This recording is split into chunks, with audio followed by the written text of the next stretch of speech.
안녕하세요. 자, 인간과 사회 제 11강 시작하도록 하겠습니다. 자, 오늘은 사회 불평등과 계급 계층이라고 하는 주제를 가지고 말씀을 드릴 텐데, 지난 시간에 이제 자본주의의 산업화, 산업자본주의, 그 다음에 산업자본주의와 경제와 관련된 얘기를 드렸는데, 그거와 이어서 생각을 하시면 됩니다. 자본주의라고 하는 게 가져온 최고의 성과라고 하는 거는 생산력이 굉장히 높아졌다라는 거죠. 그러니까 단순한 농업 중심의 사회에서 산업 중심의 사회로 바뀌게 되었고, 그 결과 기계와 기술이 적극적으로 생산활동에 응용이 되면서 생산성이 급격히 높아지고 물질적인 풍요가 굉장히 증대하는 효과를 가져온 거죠. 이게 이제 자본주의의 긍정적인 효과인데, 이제 자본주의의 부정적 효과라고 하는 거는 결국은 그렇게 해서 만들어진 사회적인 부라고 하는 게 모든 집단과 개인에게 골고루 돌아가는 게 아니고, 집단별로 사회적인 부를 차지하는 비율이 굉장히 차이가 많이 난다라는 겁니다. 그거를 우리가 이제 사회적인 불평등이다라고 얘기를 하는 거고, 이 사회적인 불평등이라고 하는 거는 사실은 경제적 불평등이 그 핵심이 되는 거죠. 그래서 그 경제적인 불평등이라고 하는 거와 관련해서 이제 계급과 계층이라고 하는 구분이 생겨나게 된 거고, 계급과 계층이라고 하는 거는 결과적으로 자본주의 사회가 만들어내는 풍요로움이 집단에게 어떻게 분배가 되느냐라고 하는 거고, 그 분배에서 많은 몫을 가져가는 집단과 적은 몫을 가져가는 집단을 우리가 계급 또는 계층이라고 하는 집단 개념을 사용해서 구분을 하고 있는 겁니다. 그래서 오늘 이제 다룰 내용은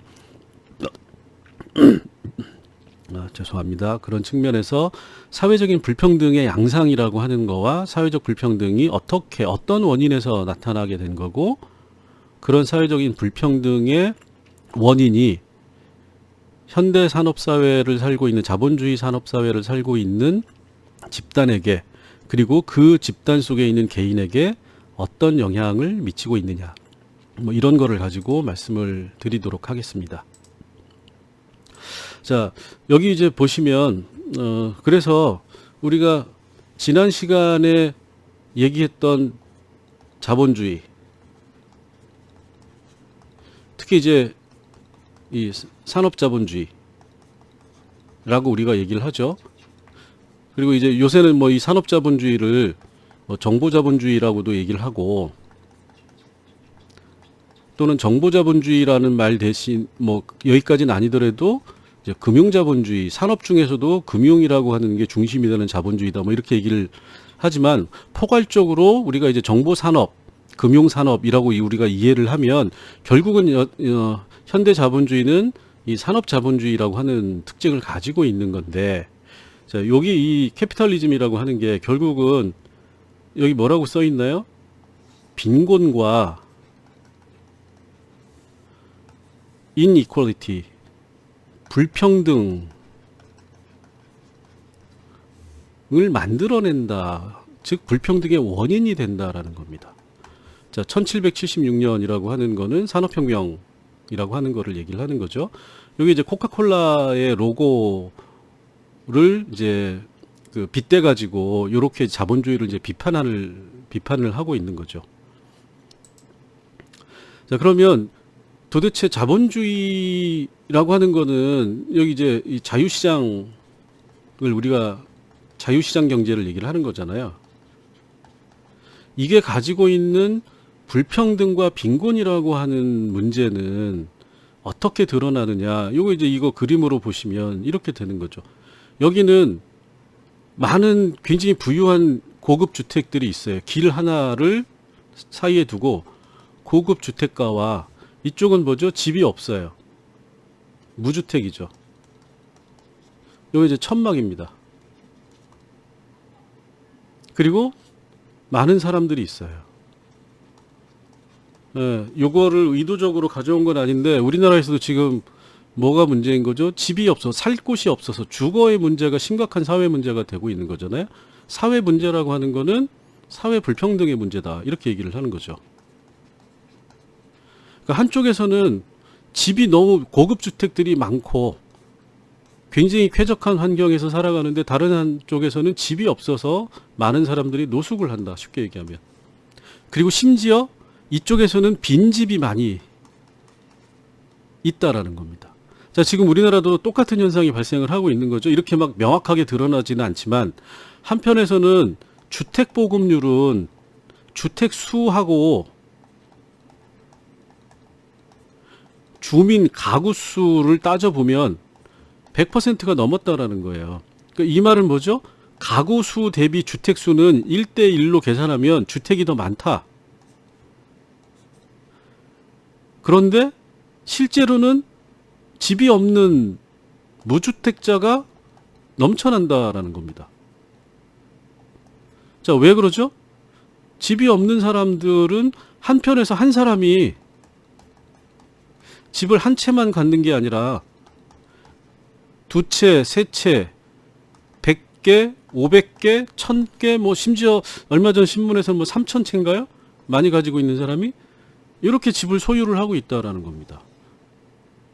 그러니까 이 100%라는 주택 보급률의 숫자가 의미가 없어진다라는 거죠. 그러면 한 사람이 수백 채, 수천 채의 집을 가지고 있는 반면에 그만큼 상황에서 집이 없는 홈리스라고 하는 사람들이 늘어나고 있다. 이게 결국 불평등하다라는 겁니다. 왜? 부를 더 적게 가졌다라고 하는 측면에서 불평등이 아니라 우리가 이제 사회 불평등을 얘기할 때는 인간으로서의 기본권을 행사할 수 없는 상황, 행사가 안 되는 상황에 놓였을 때 우리가 불평등이라는 얘기를 많이 하는 거예요. 그러니까 쉽게 얘기하면 모든 사람이 한 채씩 가지고 있는데 어떤 사람들은 수백 채를 가졌다. 그런 문제가 이거 불평등이라고 보지 않는다라는 겁니다. 근데 주거의 문제는 인간의 기본권에 해당되는 건데 이 인간의 기본권의 가장 기본적인 요건을 갖추지 못한 사람들이 굉장히 많기 때문에 우리가 이거를 사회적인 불평등이다라고 얘기를 하는 겁니다. 자, 그러면 결국은 모든 게 지금 우리가 얘기하는 사회적 불평등은 어디로부터 시작을 했느냐? 자본주의로부터 시작을 했다. 이 자본주의는 어디서부터? 산업혁명으로부터. 여기서부터 시작이 되었다라는 거죠. 자, 그러면 자본주의에서의, 자, 여기서 이제 얘기하는 자본주의에서의 사회적인 불평등이라고 하는 거는 이게 이제 막스의 시각인 거죠. 기본적으로 생산수단의 소유 여부로 구분을 한다라는 겁니다. 생산수단을 가진 자와 갖지 못한 자로 구분을 하고, 그죠?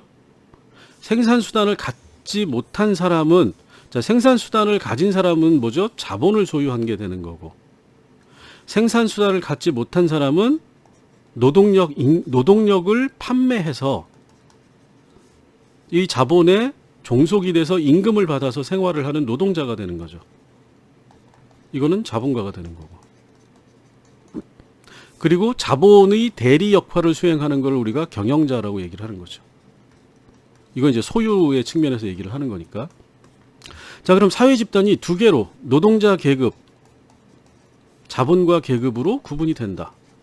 이렇게 이제 칼막스가 자본주의 사회에서의 불평등에 대한 문제 제기를 체계적으로 제시를 한 거고, 그 근거는 뭐죠? 결국은 생산수단이라고 하는 경제적인 요인, 경제적 차원에서 사회적 불평등을 분석을 하고 제시를 했다라는 겁니다. 그래서 이제 대부분의 사회 불평등론이라고 하는 거는, 자, 이거는 막스의 용어죠. 계급이라고, 노동자라고 하는 계급과 자본가라고 하는 계급이고, 이 계급의 구분은 생산수단이라고 하는 소유로부터 나온다. 경제적 소유로부터. 이렇게 해서 이제 집단을 구분하는, 이걸 이제 계급론이라고 얘기를 해요. 그래서 막스의 이론으로부터 계급론이 출발을 하게 되는 겁니다. 이 계급을 우리가 이제 클래스라고 하죠. 자, 그러면 여기서부터 이제 그 자본주의 사회에서의 불평등이라고 하는 거로부터 출발을 하는데, 우리가 이제 그러면 unequality라고 하는 불평등이라고 하는 거는 뭐냐? 자본주의 사회에서 개인 및 집단에게 다양한 사회적 자원이 공평하고 평등하게 분배되어 있지 않는 상태를 우리가 불평등하다라고 보는 겁니다.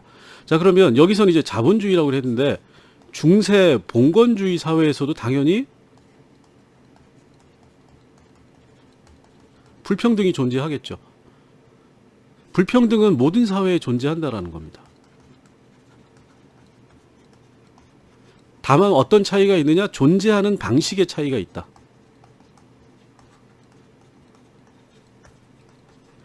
근데 우리가 살고 있는 사회는 자본주의 사회이기 때문에 우리가 갖는 불평등은 과거 사회의 불평등이 아니고 현재 사회의 불평등. 즉 현재 자본주의 사회의 불평등에 사람들이 관심을 갖고 자본주의 사회의 불평등이라고 하는 거를 규명하는 거로부터 자본주의 사회에서의 불평등에 대한 이론이 출발하고 있다라는 겁니다. 자, 그러면 불평등 이론에 대한 관심은 특히 이제 사회학적인 측면에서는 개인이 아니라 집단의 문제에 관심을 갖는다라는 거예요. 자, 집단의 문제는 사회학에서는 대부분 구조로 얘기를 하는 겁니다. 사회학에서는 이제 나중에 설명드리겠지만 개인 간의 문제는 차이로 보는 경향이 강해요. 근데 집단에게 사회적 자원이 불공평하고 불평등하게 분배되는 것은 차별이다라고 보는 겁니다. 자, 그래서 요거를 이제 하나의 문장으로 얘기를 하면 특정한 공동체 내부의 어떤 구조가 불평등을 발생시키는가. 자, 그러면 자, 어떤 구조라고 하는 거는 결국 뭐죠? 자본주의라는 건데, 이건 자본주의는 굉장히 추상적인 개념이잖아요. 자본주의의 어떤 측면이 불평등을 발생시키는가. 여기에 관심이 있다라는 거예요. 사회학적인 불평등 이론이라고 하는 게. 자, 그래서 이제 구조에 관심이 있다 보니까 이 구조, 불평등을 발생시키는 구조라고 하는 거는 뭐냐. 자, 이 구조는 개인의 문제가 아니다라는 거예요. 그러니까 한 사람의 문제가 아니고 동일한 사회적 상황, 동일한 사회적 상황에 놓여 있는 개인이 다수를 이루면 우리가 이거를 구조 문제로 본다라는 겁니다. 자, 여기에서 이제 다시 뭐가 나오는 거죠? 사회학적 상상력이 나오는 거죠.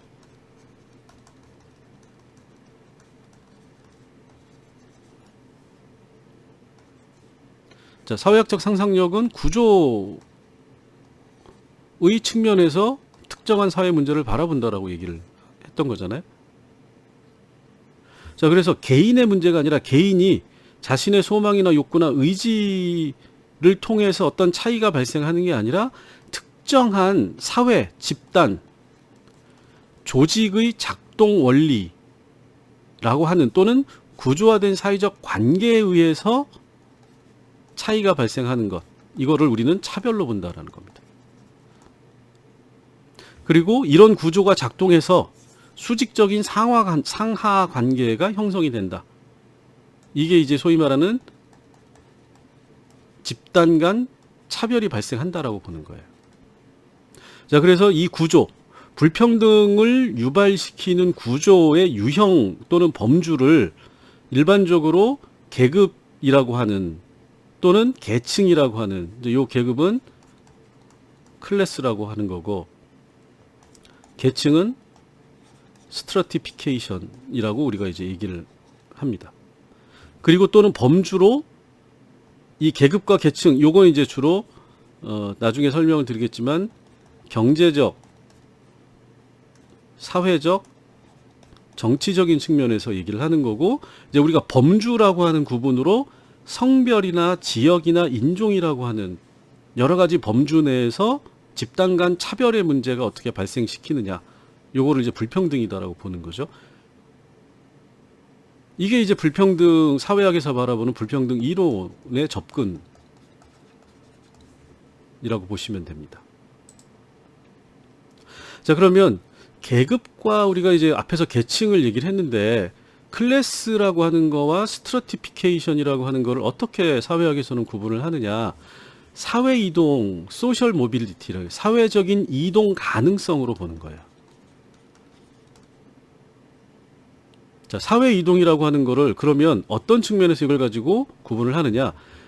세대 내 이동과 세대 간 이동이라고 하는, 자, 여기 이제 집단 간 차별의 존재라고 하는 거를 아직은 계급과 계층의 이 두 가지 개념을 구분하는 게 아니라 이 계급, 집단 차별을 나타내는 개념인 계급과 계층이라고 하는 거를 계급이 존재한다 또는 계층이 존재한다라고 하는 거를 구분하는 거는 사회 이동의 가능성이라고 하는 거를 가지고 파악을 하는 거고, 우리가 사회 이동이라고 하는 건 두 가지로 구분을 해서 보는데, 하나는 세대 내 이동, 그리고 또 하나는 세대 간 이동의 가능성이라고 하는 두 측면에서 사회 이동의 가능성이 존재하는지를 파악한다라는 겁니다.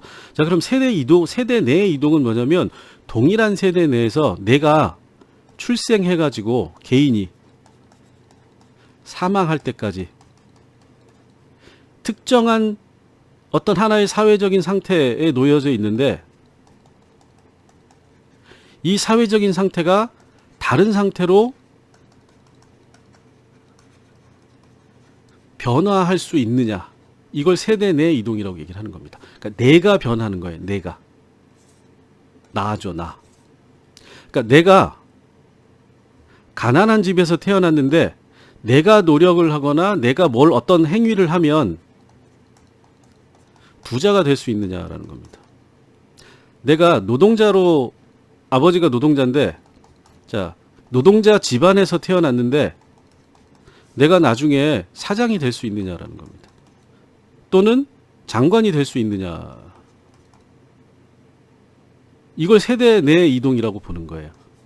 자, 세대 간 이동이라고 하는 거는 나와 자식이라고 하는 거예요.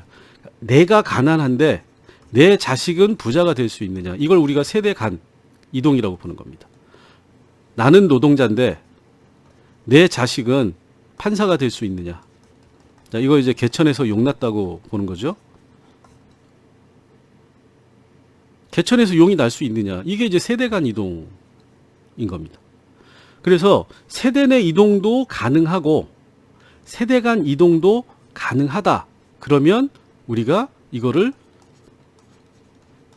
개방적 사회라고 보고, 집단 차별이 존재하지 않거나 적은 사회라고 보는 겁니다. 달리 얘기하면 계급이나 계층이 적은 사회, 적은 수의 계급과 계층으로 이루어진 사회다. 즉 이동성이 높을수록 개방적인 사회다라고 보는 거예요. 반대로 세대 내 이동도 내가 가난한 집에 태어나서 가난한 상태에서 내가 어떤 행위를 하더라도 역시 가난하게 머무를 수밖에 없다. 그러면 세대 내 이동성이 낮다라고 보는 거죠. 우리 아버지가 예를 들어서 노동자인데 나는 아무리 노력을 해도 판사가 될 수 없다. 나는 노동자인데 내 아들은 아무리 노력해도 판사가 될 수 없다. 이러면 세대 내 이동, 사회 이동성이 낮은 사회다라고 보는 겁니다. 그래서 두 개 다 이동성이 높을수록 좋다라고 보는 거예요.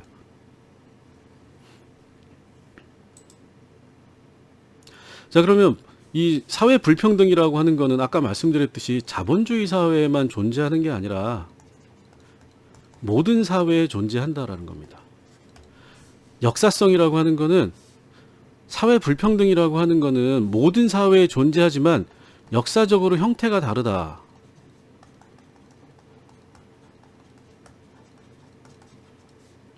자, 예를 들어서 노예제 시대에는, 고대 사회에서는 노예라고 하는 신분이 있었던 거잖아요. 한 번 노예는 뭘 해도 노예가 되는 거죠. 아무리 똑똑하고 뭔가 노력을 많이 해도. 봉건제 사회에서도 마찬가지죠. 신분제 사회죠. 한 번 농노는 그냥 농노잖아요. 뭘 해도. 자, 봉건제 사회에 해당되는 조선 사회. 한 번 노비는 뭐죠? 그냥 노비인 겁니다. 한 번 종은 그냥 종이에요. 신분 상승이 안 된다라는 거죠. 근데 자본주의 사회는 달라요. 그죠? 자본주의 사회에는 신분이라고 하는 게 존재하지 않아요. 자, 근데 그럼에도 불구하고 상이한 집단이 존재한다라는 겁니다. 신분은 존재하지 않는데 상이한 집단과 집단에 대한 차별은 존재한다. 이게 자본주의적인 사회 불평등의 역사성이다. 자, 그러면 결론은 뭐죠? 해소 가능성이 있느냐? 신분의 변화 가능성이 있느냐? 집단 자벌의 자본주의 사회에서 변화 가능성이 있느냐라는 겁니다.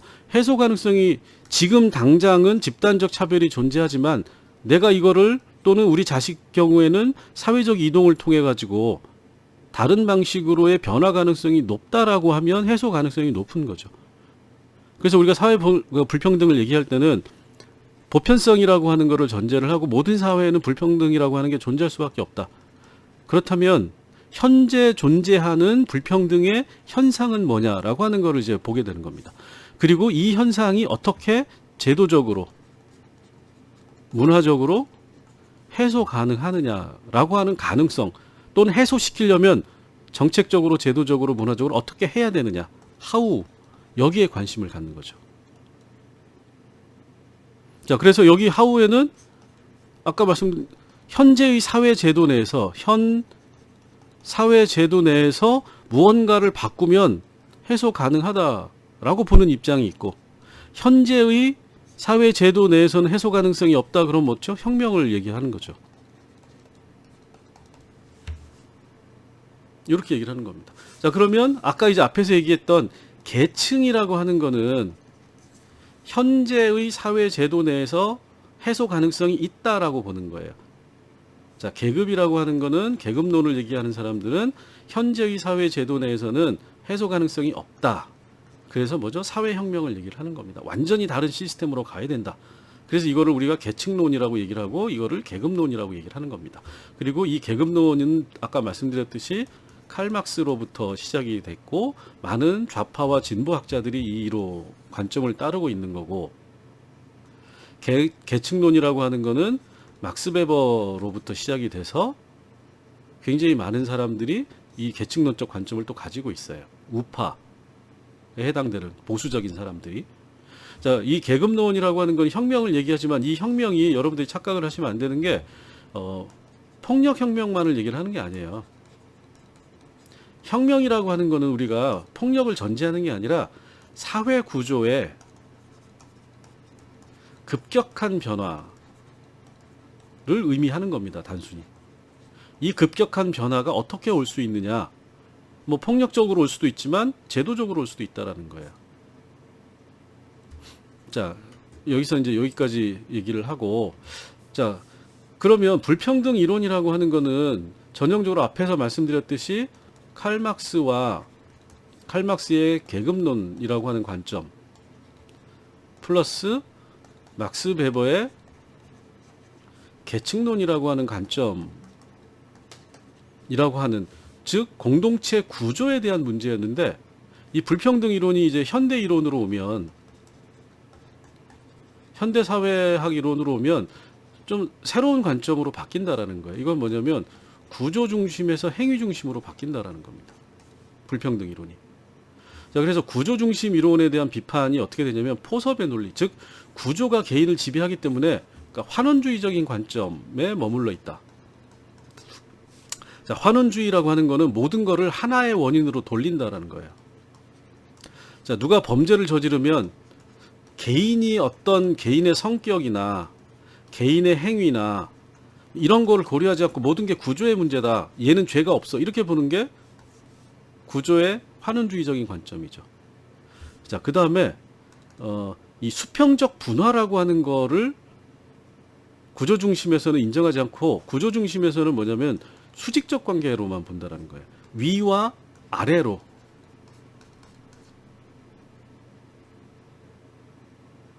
그러다 보니까 구조 중심은 수평적 분화를 포착을 잘 못한다라는 겁니다. 동일한 상황을 가진 사람들 사이에서도 다양한 차이가 발생할 수 있는데 이 차이를 구조는 인식하지 못한다라는 거고, 이 수평적 분화의 상황에서 공동체 내부에 부문 간의 상호 의존성이라고 하는 거를 마찬가지로 잘 포착하지 못하는 문제가 있다. 그래서 새로운 불평등 이론이라고 하는 게 90년대 이후에 수평적 차원의 불평등을 주로 얘기를 하는 겁니다. 대표적인 게 이제 피에르 브루디에라고 하는 사람이 프랑스 사람이죠. 구조적인 범주라고 하는 기존의 불평등 이론, 기존 이론을 아비투스라고 하는 개념과 연계시키는 거예요. 아비투스는 개인의 문화적 성향 또는 취향을 얘기를 하는 겁니다. 그래서 접근 방식을 바꾸는 거예요. 행위 중심으로 가는 거죠. 행위. 개인의 행위. 근데 이 사람은 그렇다고 해서 구조를 완전히 배제하는 게 아니에요. 구조적 범주와 행위라고 하는 거를 연계시키는 거예요. 그러니까 이 사람은 개인의 행위라고 하는 것 속에 구조라고 하는 게 이미 포함되어 있다라고 보는 겁니다. 그래서 사회적 환경과 생활 양식을 통해서 구조화된다라고 보는 겁니다. 불평등이.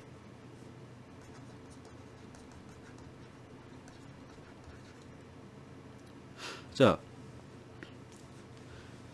똑같이 부자인데 자산가, 자본가인데 이 자본가도 쉽게 얘기하면 이제 브루디의 관점에 의하면 전형적인 자본가가 있는가 하면 우리나라 말로 하면 갑자기 졸부라고 하는 사람이 있을 수 있다라는 거예요. 그냥 땅이 있었는데 땅값이 올라가지고 갑자기 부자가 된 사람. 그러면 이 사람과 이 사람의 아비투스가 달라지게 된다라는 겁니다. 여기에서도 상이한 집단으로 구분이 된다라는 거예요.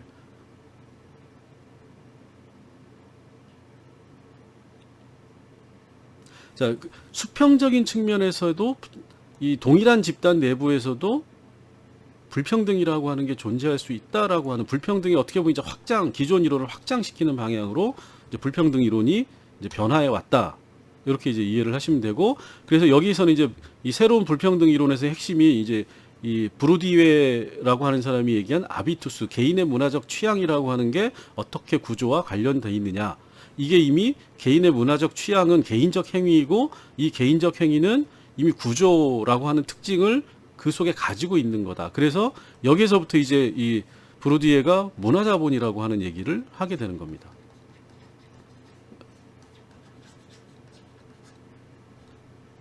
컬처럴 캐피탈 이라고 하는 얘기를 하게 되는 거죠.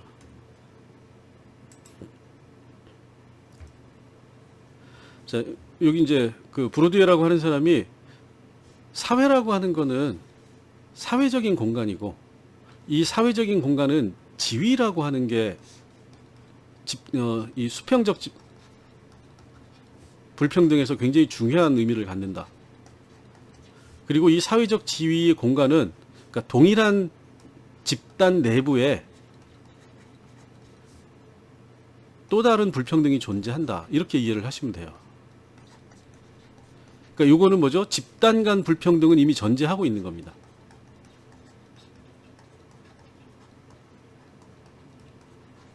자, 그래서 다양한 직업 및 지위 집단인데 이 지위 집단 사이의 불평등은 어떤 거에 의해서 초래가 되느냐. 여기 이제 요거 틀렸네. 상징적입니다. 생활 양식이라고 하는 거가 불평등의 원인이 된다. 문화적인 취향, 문화적 구조화를 얘기를 하는 겁니다. 그래서 일상이라고 하는, 그리고 사회적, 그러니까 개인의 일상을 얘기를 하는 거예요.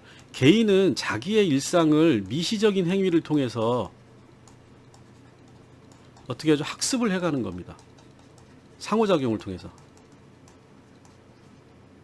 자, 이 상호작용은 그래서 사회적인 거죠. 다른 타인과 상호작용을 하는 거니까. 그래서 개인이 일상을 살아가면서 사회적으로 타인과 상호작용을 하면서 형성된 취향이라고 하는 게 존재를 한다.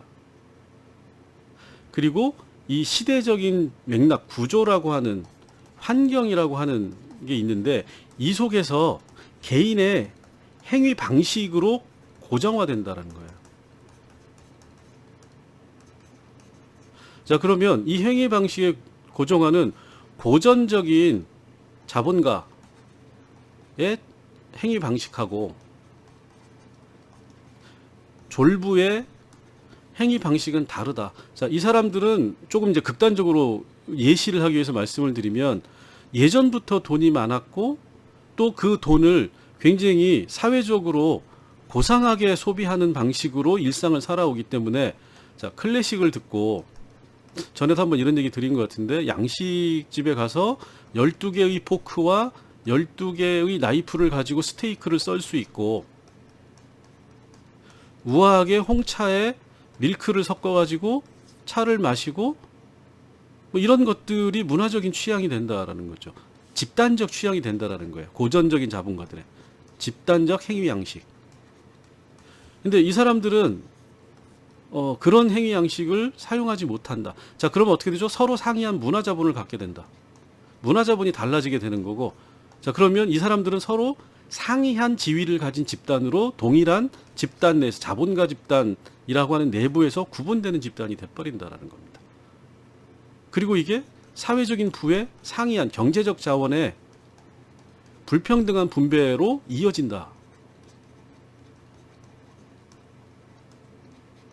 이게 이제 브로디에가 취향이라고 하는 아비투스로부터 시작해서 문화자본을 끌어내는 논리가 되는 겁니다. 자, 그러면 이 불평등 이론의 이제 변화를 설명을 드렸는데, 이제 원론적으로 우리가 불평등이라고, 이니퀄리티라고 하는 거는 일반적으로 크게 보면 개인적인 불평등과 구조적인 불평등으로 나뉘어요. 그리고 이제 불평등이라고 하는 게 결국 뭐와 관련이 있죠? 사회적인, 여기 이제 소셜이라고 하는 말이 생략되어 있는 겁니다. 사회적인 정의라고 하는, 그러니까 사회적인 가치로서의 정의가 되는 거죠. 자, 그러면 불평등은 한편으로는 개인적이고 한편으로는 구조적인데, 주로 사회학은 구조적인 측면에 관심이 있다고 얘기를 말씀을 드렸죠. 개인은 뭐냐면 차이로 보는 거예요. 인적 자원의 차이, 개인의 행위의 차이가 상이한 결과를 가져오는데, 구조는 뭐냐면 기회의 차이로 달라진다라는 겁니다. 그러니까 구조적인 불평등이라고 하는 거는 주어져 있는 기회의 차이다라는 거예요. 똑같은 인적 자원을 가지고 있는데 어떤 사람에게는, 어떤 집단에게는 기회가 주어지고 이게 어떤 결과로 이어지는데, 기회가 주어지지 않아서 안 좋은 결과로 이어지는 것, 이거를 우리는 구조적인 불평등으로 본다라는 겁니다. 자, 그래서 앞에서 말씀드린 것처럼 개인적 불평등과 사회 구조적 불평등으로 구분을 하고, 일반적으로는 사회학에서는 개인적 불평등은 차이라고 하는 걸로, 사실은 차별이 아니다, 불평등이 아니다, 구조적인 불평등이 차별이고 이게 바로 불평등의 핵심이다라고 보는 겁니다.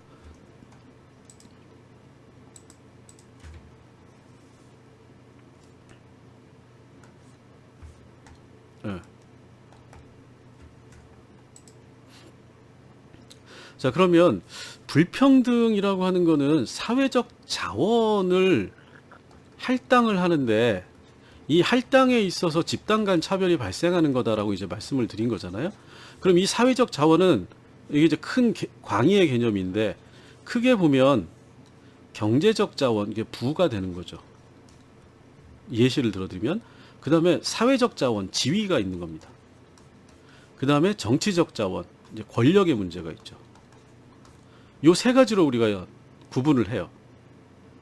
자, 그래서 불평등에 대한 계급 계층 이론이라고 하는 거는 막스의 계급 이론과 아까 베버의 계층 이론으로 구분이 된다고 말씀을 드렸는데, 막스의 계급 이론은 결정론적인 측면이 좀 있어요.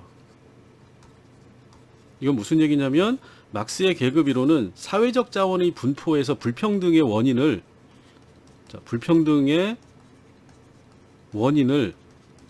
경제적 자원으로 본다라는 겁니다. 다른 거는 그다지 중요하지 않다라고 보는 거예요. 영향은 미치지만 핵심은 이거다, 이렇게 보는 겁니다. 즉 경제적 자원에 초점이 있어요. 근데 베버 같은 경우에는 다원론적, 다원주의적 접근을 합니다. 이게 무슨 얘기냐면, 세 가지가 다 중요하고 공동체마다 불평등한 사회적 자원의 분포가 어떤 공동체에서는 요게 더 중요하게 작용할 수도 있고, 어떤 공동체에서는 정치적인 권력이 중요하게 작용할 수도 있고, 어떤 경우에서는 사회적인 자원, 지위라고 하는 게 훨씬 더 중요하게 작용을 할 수 있다. 그래서 자본과 부와 권력과 지위라고 하는 모든 거를 통합적으로 우리가 불평등의 원인으로 봐야 된다. 그래서 이제 이거를 다원적인, 그러니까 하나의 원인으로 보지 않는다라는 거예요. 다양한 원인. 대표적으로 요 세 개를 이제 막스 베버가 얘기를 하는 겁니다. 권력, 지위, 자본. 이렇게 이제 세 가지 측면에서 얘기를 하는 거고, 그래서 우리가 이제 이거를 계층 이론이라고 얘기를 하는 겁니다. 자, 요거 이제 정리한 거니까. 그래서 우리가 사회구조적 불평등, 개인적 불평등은 차이로 일단 이제 보는 거고, 우리가 사회구조적 불평등을 사회학에서는 이제 주로 차별의 문제로 보고, 여기에 이제 대부분 관심이 있는 건데, 하나가 자본, 지위, 권력이라고 하는, 즉 경제적, 사회적, 정치적인 자원의 불균등한 분배로부터 사회구조적인 불평등이 발생한다. 이게 이제 사회학적인 접근이 된다라고 하는 거고, 자, 그러면 사회구조적 불평등은 왜 구조적이냐라는 겁니다. 첫 번째가 불평등이 지속된다라는 거야. 두 번째가 제도적인 통제, 규제가 발생한다. 자, 어떤 규제? 이동성의 규제. 아까 이건 여기서 말하는 이동성은 뭐죠? 사회 이동을 얘기를 하는 겁니다. 즉, 내가 자, 집단 간, 집단 내, 내가 경제적, 정치적, 사회적인 자원의 분배에서 A라는 상태에서 B로 갈 수 있느냐. 나는 A인데 내 자식이 세대를 건너서 B로 갈 수 있느냐. 사회적 이동성이라고 하는 게 제도적으로 개방되어 있느냐, 폐쇄되어 있느냐. 이걸 가지고 폐쇄되어 있는 사회가 불평등한 사회다라고 보는 거죠. 제도적인 통제. 이게 이제 두 번째 차원이고, 세 번째가 이걸 이데올로기적으로 정당화하고 있느냐라는 겁니다. 문화적으로. 즉, 차별을 정당화하는 기제가 존재하느냐라는 겁니다. 자, 이게 무슨 얘기일까요? 자본가와 노동자라고 하는 거는 다르게 사회적 자원이 분배되는 게 정당하다라고 하는 거는 이데올로기적으로 정당화가 이루어진다라는 겁니다. 제도는 사실 이 이데올로기에 기초에 있는 거죠. 2번과 3번 어떻게 보면 같은 얘기일 수가 있어요. 이 이데올로기에 의해서 제도적인 통제가 이루어지는 겁니다. 자, 이거 무슨 얘기죠? 노예는 항상 노예지 양반이 될 수 없다. 자, 이거 뭐죠? 이런 이데올로기가 있고, 이게 이제 사회적인 규범이죠. 이 규범이 제도화되는 거죠. 그래서 어떻게 되죠? 노비제도. 노비로 등록을 하고 한 번 노비 등록제를 실시를 하는 거죠. 한 번 등록되면 이 사람은 죽을 때까지 대를 이어서, 자, 그러면 어떻게 되죠? 본인도 계속 노비고 자식도 계속 노비고, 집단 내 이동도 봉쇄되어 있고 집단 간 이동도 봉쇄되어 있는, 이렇게 되는 거죠. 제도적인 통제가 이루어지는 겁니다. 그래서 사회구조적인 불평등은, 네, 넘어갔네요. 지속성의 측면, 네.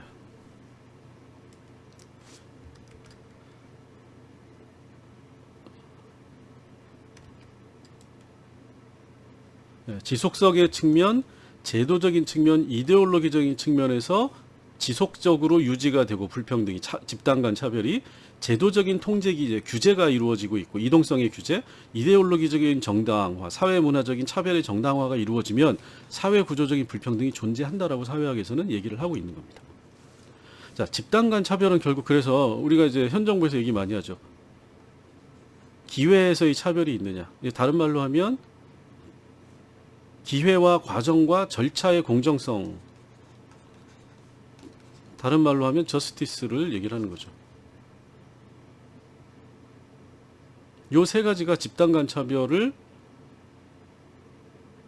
구분하는 중요한 기준인데, 이 중에서 가장 중요한 게 기회인 거죠. 기회가 주어져 있느냐. 왜? 기회가 주어지면 그 기회에 따라 결과가 달라질 수 있기 때문에. 자, 그럼 구조적 불평등의 형태는 아까 이제 보편성 얘기를 하면서 모든 역사적으로 모든 사회 공동체에는 구조적인 불평등이 존재했다라고 보는 거죠. 자, 그러면 계급 사회에서는 노예제, 카스트제, 신분제, 자, 인도가 대표적이죠. 로마 시대. 자, 요거는 조선, 봉건주의 사회. 전부 다 구조적인 불평등이 존재했다라는 겁니다. 자, 그럼 현대 사회, 자, 자본주의 사회에서는 불평등이 존재하느냐? 요게 이제 현상에 대한 우리의 관심이 되는 거죠. 자본주의 사회는 구조적인 불평등이 존재하느냐? 1. 존재하느냐? 2. 존재한다면 어떤 형태냐라는 겁니다. 왜? 아까 뭐라고 그랬죠? 사회마다 불평등이 나타나는 현상은 다르게 나타난다라고 말씀을 드렸으니까. 요게 이제 불평등 이론에서 자본주의 사회의 존재 여부를 가지고 계급론과 계층론으로 구분이 되고, 형태에 있어서도 어떤 계급과 어떤 계층으로 구분되느냐, 이런 식으로 이제 논쟁이 되고 있는 겁니다. 자, 그래서 계급과 계층의 차이는, 자, 계층론의 관점과 계급론의 관점으로 되는데, 계층론은 사실은 개인의 차이를 강조하는 거예요. 그러니까 구조적인 차별을 어떻게 보면 부정하는 경향성이 커요. 능력의 차이에 따라서 집단 간 차별은 인정을 해요. 집단 간 차별은 인정하되, 이 집단의 차별, 개인의 차별이라고 하는 거는, 개인이 속한 집단의 차별은 그 개인이 속한 집단이 보여주고 있는 능력, 개인 능력의 차이다라고 보는 겁니다. 차이로 보는 거예요. 근데 계급론은 구조적인 차별, 즉 개인의 차이는, 개인은 같은데 차이가 없는데, 그럼에도 불구하고 집단의 차이가 존재한다, 이렇게 되는 거죠. 계층은 개인의 차이가 있어서 이게 집단의 차이로 이어지는 거기 때문에 이거는 능력의 차이고 개인의 문제다, 여기는 구조의 문제다, 이렇게 보는 겁니다. 자, 그래서 여기 이제 보시면 고대 사회에서는 이 군대나 노예라고 하는 계급 사회인 거잖아요. 군대처럼 노예라고 하는 계급이 존재를 했고, 봉건 사회도 뭐 다양한 형태로 이런 식의 신분제 사회, 신분 사회 써 있네요. 네. 그리고 자, 이거는 사실은 뭐죠? 정치적인 권력 투쟁의 결과죠. 투쟁의 결과로 진 사람들은 경제적 자원에 대한 접근성이 제한당한 겁니다. 이게 이제 이전 시대의 사회 불평등.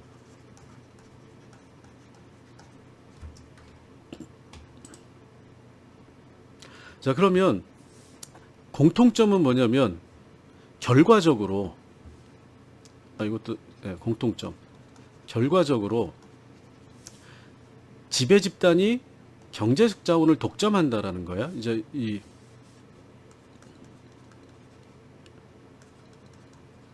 기존 불평등 사회의 공통점은 앞에서 살펴본 경제적 자원을 지배 집단이 독점한다. 1. 2. 집단 간 이동이 제한되고 집단 내 이동은 부분적으로, 집단 간 관계가 유지된다. 자, 이거 뭐죠? 집단 간 이동이 제한돼서 그 관계가 그대로 유지되고 세대 간 전승, 불평등이 전송된다는 겁니다. 불평등이 이어진다. 이게 공통점이다라는 거예요. 그래서 이런 사회를 우리가 뭐라고 얘기하느냐? 계급 사회다라고 얘기를 해요.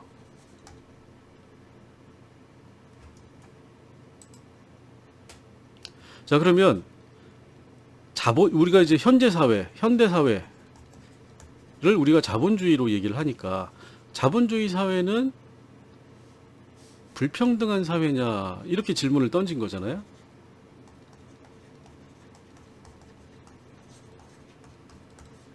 자, 한편에서는 계층의 관점, 베버의 관점이라고 그랬죠.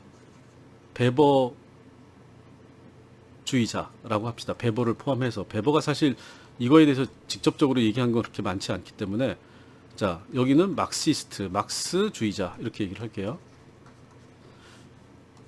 한편에서는 계층을 얘기하고 한편에서는 계급을 얘기하는 겁니다. 자, 계층을 얘기하는 사람들은 계층 간 이동이 가능하다고 봐요. 아까 차이, 개인의 능력 차이라고 이제 본다고 그랬죠. 즉 이거는 구조를 인정하지 않는 거죠. 근데 여기는 개인의 차이가 아니라 구조의 문제로 본다. 자, 그러면 여기서는 왜 그러면 구조의 문제가 아니냐, 계층 간의 이동이 가능하다라는 거야. 집단 내 그리고 집단 간 사회 이동이 여기서는 가능한 걸로 보는 겁니다. 계층이라는 단어를 쓰는 순간 남은 건 뭐냐, 누가 더 가져가고 덜 가져가고의 문제다. 사회적 불평등이 별로 존재하지 않는다라고 계층은 기본적으로 보는 겁니다. 그리고 집단 간 차별이 존재하더라도 그거는 개인의 노력 여하에 따라서 달라질 수 있다라고 보는 거예요. 자, 계급의 관점은 계급 간, 이건 이제 집단으로 이해를 하시면 돼요. 집단 간 이동이 불가능하다. 이 뭐죠? 집단 내와 집단 간 이동이 불가능하다. 자, 생산 구조의 문제다. 분배의 문제가 아니다. 구조에서 작동하는 원리의 문제이기 때문에 이 원리에 따라서 결과는 자동적으로 나온다. 두 가지 관점이 대립되고 있다는 거예요. 그래서 사회 불평등을 얘기할 때 항상 계층론자와 계급론자, 서로 사회 집단의 차별을 바라보는 관점이 어느 용어를 쓰느냐에 따라서 달라지고 있다는 겁니다. 자, 여기 보시면 자본주의 사회가 그러면 과연 계속 이제 불평등한 사회냐, 이 질문을 가지고 하는 거잖아요. 여기 이제 1990년에 세계화라고 하는 화두가 떴을 때 여기 이제 그 독일의 유력 주간지인 슈피겔의 기자가 세계화의 덫이라고 하는 책을 냈어요. 이게 이제 세계적인 베스트셀러가 돼서 우리나라에도 번역이 됐는데, 여기에서 이제 무슨 얘기를 했냐면 소수의 승리자와 다수의 패배자로 양분되는 사회, 이렇게 얘기를 합니다. 요거는 무슨 얘기냐면 집단 내 사회적 이동이 불가능해져 가고 있다, 이 얘기를 하는 거예요. 그리고 이 소수의 승리자를 10%로 봤습니다. 다수의 패배자를 90%로 봤어요. 그래서 세계화라고 하는 게 사회적 불평등을 확대하는 거다, 이렇게 이제 비판을 하는 책입니다. 자, 그런데 약 10년 후에 2011년에 월가를 점령하라라고 하는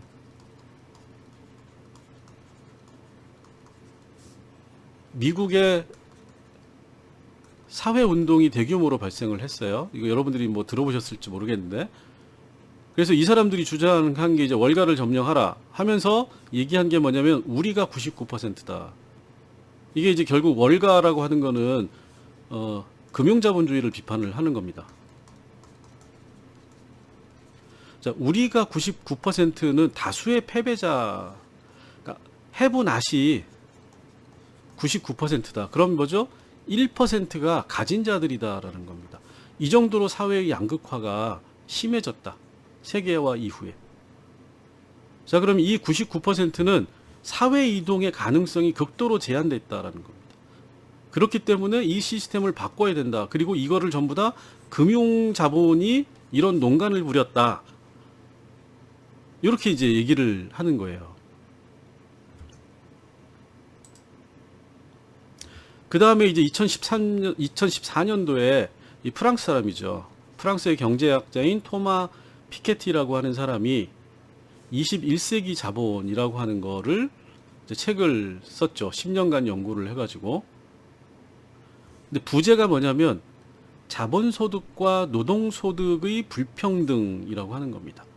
그러니까 자본주의가 결국 이 책의 주제도 경제적 불평등을 심화시키고 있다라는 거예요.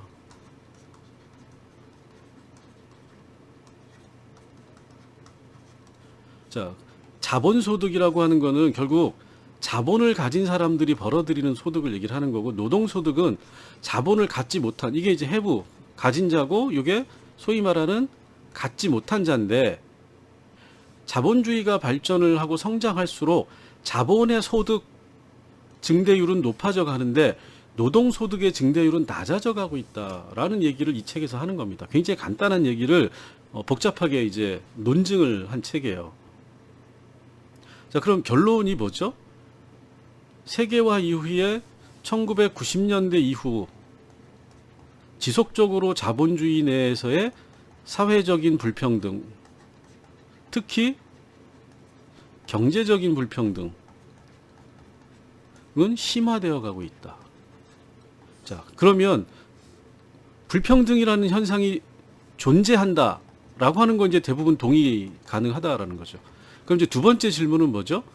이 경제적인 불평등을 중심으로 한 사회적 불평등은 어떤 형태를 가지고 있느냐. 이거를 우리가 사회 이동의 측면에서 따져볼 필요가 있다는 거죠. 왜? 이걸 통해서 우리는 현대적인 불평등이 계급적 현상이냐, 계층적 현상이냐, 구조적인 측면을 가지고 있느냐, 개인적인 노력의 부재냐라고 하는 걸로, 그러니까 여전히 90대 10의 사회든 99대 1의 사회든 자본소득과 노동소득의 증가분의 차이가 발생하는 극심한 불평등의 사회든 내가 이 10과 1%에 속한 사람이 이쪽으로 갈 수 있느냐라고 하는 게 핵심인 거죠. 사회 이동, 집단 내 이동이 10%에서 90%로 옮겨갈 수 있느냐, 1%에서 99%로. 집단 간 이동, 나는 여기에 속해 있지만 내 자식은 일이 들어갈 수, 거꾸로죠. 내 자식, 나하고 나는 여기에 있는데 10%와 1%에 갈 수 있느냐. 나는 지금 여기에 못 사는, 갖지 못한 90%와 99%에 속해 있지만 내 자식은 이 10%와 1%에 갈 수 있느냐. 사회 이동의 가능성을 가지고 자본주의 사회의 구조적 불평등의 구조적인 거냐 개인적인 거냐를 우리가 판단할 수 있다라는 겁니다. 자, 그래서 우리 사회의 불평등은 결국은 자본주의 경제적인 불평등이 핵심인 거고, 그러면 자본주의적인 경제가 가지고 있는 구조, 원리, 원칙의 측면이 있는 거고, 자, 다른 한편으로는 개인들에게는, 대부분의 개인들에게는 임금 노동과 개인 능력이라고 하는 어떤 특징적인 자원을 가지고 있는 거죠. 자, 그러면 우리가 자본주의라고 하는 경제 원리 속에서 개인이 임금 노동을 통해서 결론은 뭐죠? 사회 이동이 가능하냐를 따져보는 겁니다. 부의 많고 적고가 아니라 사회 이동이 가능하느냐, 이게 이제 불평등론의 핵심이다. 근데 이제 우리나라에서도 수저론이라고 하는 게 이제 어떻게 보면 속설이죠. 그냥 뭐 장난삼아 하는 거지만, 자, 이거는 일종의 계층일까요? 계급일까요? 계급이다라는 겁니다. 자, 흑수저는 일이 못 간다라는 걸 전제하고 이 얘기를 하는 거죠. 이게 갈 수 있으면 이건 계급이 아니고 갈 수 있으면 계층인 거잖아요. 근데 여기는 갈 수 없다라고 보는 거죠. 이렇게 태어나야지 그 다음에 취업도 좋은데 하고, 이렇게 태어나면 공부도 못하고 맨날 알바나 해야 되고, 알바하다 보니까 공부할 시간이 없으니까 계속, 그래서 결과적으로 흑수저는 집단 내 이동도 안 되고 집단 간 이동도 안 된다. 이게 수저론을 통해서 희화한 형태로 사람들이 얘기하고 싶어 했던 게 바로 그거죠. 불평등의 구조화, 즉 계급을 받아들이고 있는 겁니다, 사람들이. 자, 그 다음에 요게 이제 사회적 불평등의 양상이에요. 그러다 보니까 그런 측면들이 모든 면에서 드러난다라는 겁니다.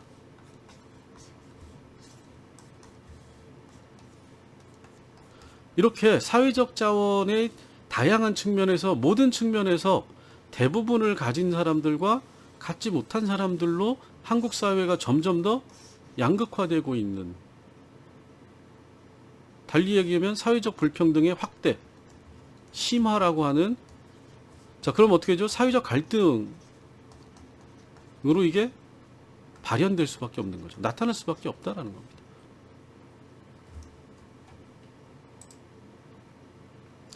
자, 요거 이제 아까 말씀드린 결국 사회적 양극화라고 하는 거는 경제적인 측면에서 빈부의 격차, 그리고 이 빈부의 격차라고 하는 게 현재 이렇게 20대 80, 1대 99라고 하는 집단으로 구분이 되는 거잖아요. 뭐 10대 90.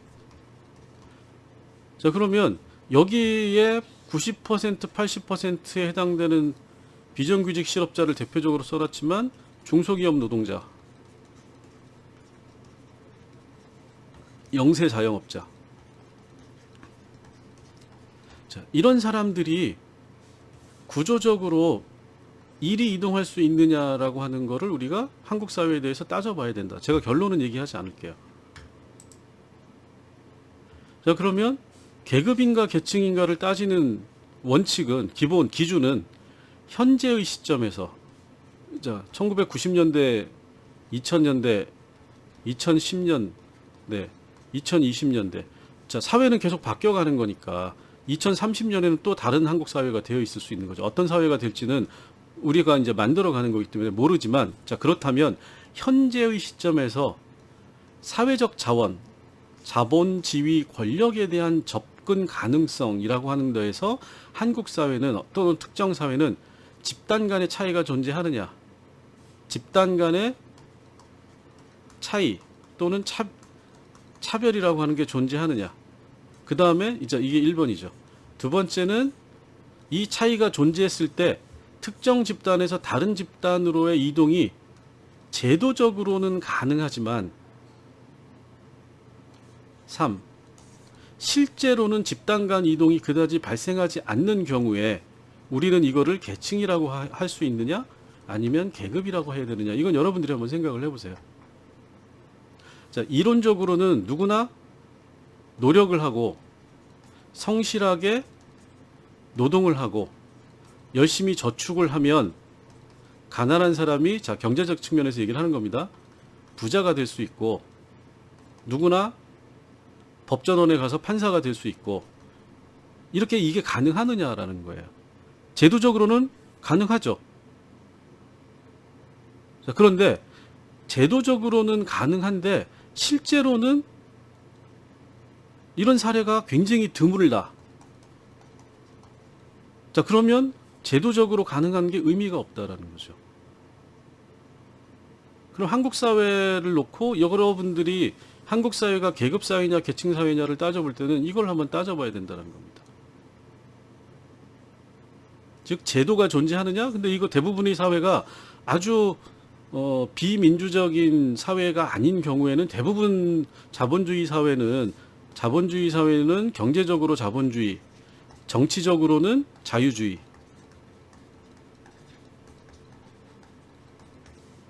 이렇게 결합되어 있기 때문에 자유주의적인 원칙에 따라서 이게 제도적으로는 집단 간 이동이 가능한 형태로 되어 있다는 겁니다. 그런데 실제로 집단 간 이동이 발생하는 거, 가능한 거와 발생하는 거는 전혀 다른 얘기가 되는 거죠. 자, 그래서 집단 간 이동이 발생하느냐 발생하지 않느냐를 가지고 우리가 따져보면 현재의 시점에서 한국 사회는 계층이다, 계층 사회다, 계급 사회다 라고 얘기를 할 수가 있다라는 겁니다. 자, 그래서 여러분들이 계급 사회인지 계층 사회인지를 앞에서 얘기한 세 가지 기준을 가지고 한번 따져보면 한국 사회는 계급 사회인가요? 계층 사회인가요? 누구나 노력하면 다른 집단으로 집단 간 이동 또는 집단 내 이동이 가능할까? 요거를 한번 생각을 해보시면 사회 불평등이라고 하는 거에 대해서 사실은 얘기하려고 하는 거는 결국 내가 사는 사회에서 나에게 주어져 있는 사회 이동성은 어떤 것이냐라고 하는 게 중요한 거잖아요. 그거를 따져보는 겁니다. 자, 그러면 결과적으로 왜 우리가 사회 불평등에 대한 얘기를 하느냐? 결국은 개인으로 다시 돌아오는 거예요. 개인의 삶이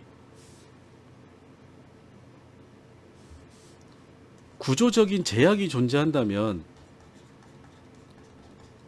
내가 아무리 노력해도 개인적인 자원을 만들어도 이걸 통해서 다른 상태로 변화할 수 없다. 그러면 개인의 삶이 굉장히 불안정할 수밖에 없다는 겁니다. 난 그냥 노예니까. 나는 그냥 노동자니까. 나는 그냥 가난한 사람이니까. 이렇게 되는 거죠.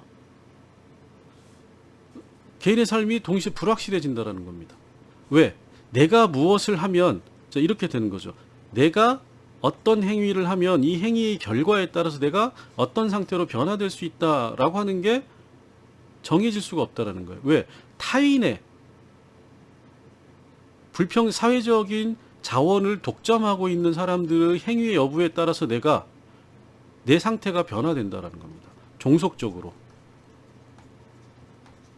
불평등한 사회에서는 개인의 삶이라고 하는 것은 성취할 수 없기 때문에, 성취 지위가 없기 때문에, 지위를 성취하는 게 아니라 지위가 귀속되기 때문에 그 개인의 삶이라고 하는 것은 굉장히 불안정하고 불확실성에 가득 찬 삶을 살 수밖에 없다. 그래서 불평등한 사회를 우리가 지향한다라고 이제 얘기를 하는 거죠. 근데 실제로 지향한다라고 하는 게 현실에서도 그렇게 되고 있느냐라고 하는 거는 알 수가 없는 거죠. 그래서 여러분들이 한국 사회가 어떤 사회인지에 대해서 한번 생각해 보시기 바랍니다. 오늘은 여기까지 하겠습니다.